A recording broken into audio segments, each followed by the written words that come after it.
Баршаңызға сәлем достар. Бүгін біз өте дәмді, оп-оңай дайындалатын шоколадты балды торт дайындаймыз. Бұл тортты Спартак торты деп те атай береді. Тортымыз өте нәзік болып шығады.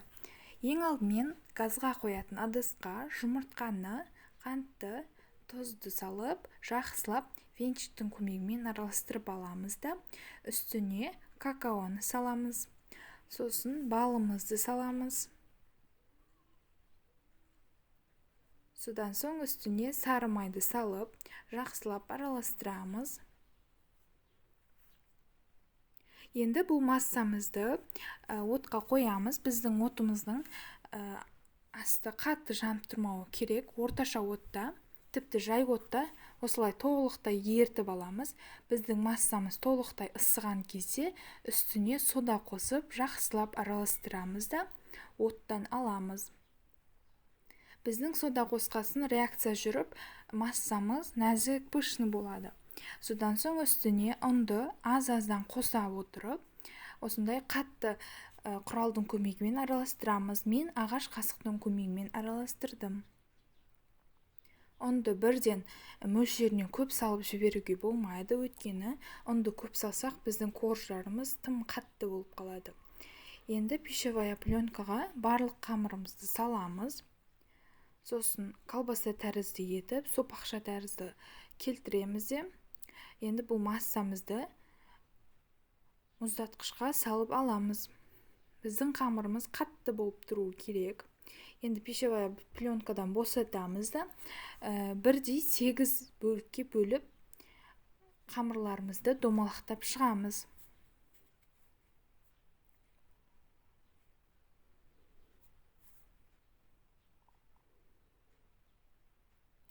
Енді жаңағы бір қамырды алып, пергаменттің үстіне ұн сеуе отырып, орташа қалыңдықта, тым жұқа, тым қалың қылып жаюға болмайды. Орташа қалыңдықта жаямыз.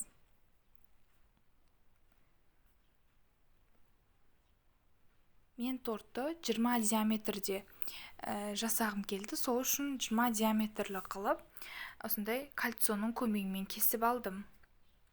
Сосын жан-жағындағы қалдықтарын алып тастаймыз да, бетін вилкамен тесіп шығамыз. Корждарымызды 180 градуста 10 минуттай пісіріп аламыз. Біздің барлық коржымыз 10 штук корж пайда болды. Корждарымыз толықтай суытамыз. Бұл тортқа мен қайнатпалы крем қолдандым. Сіздер әртүрлі крем қолдансаңыздар болады. Қайнатпалы кремнің рецептісін төменге описанияға ссылкасын тастап кетемін.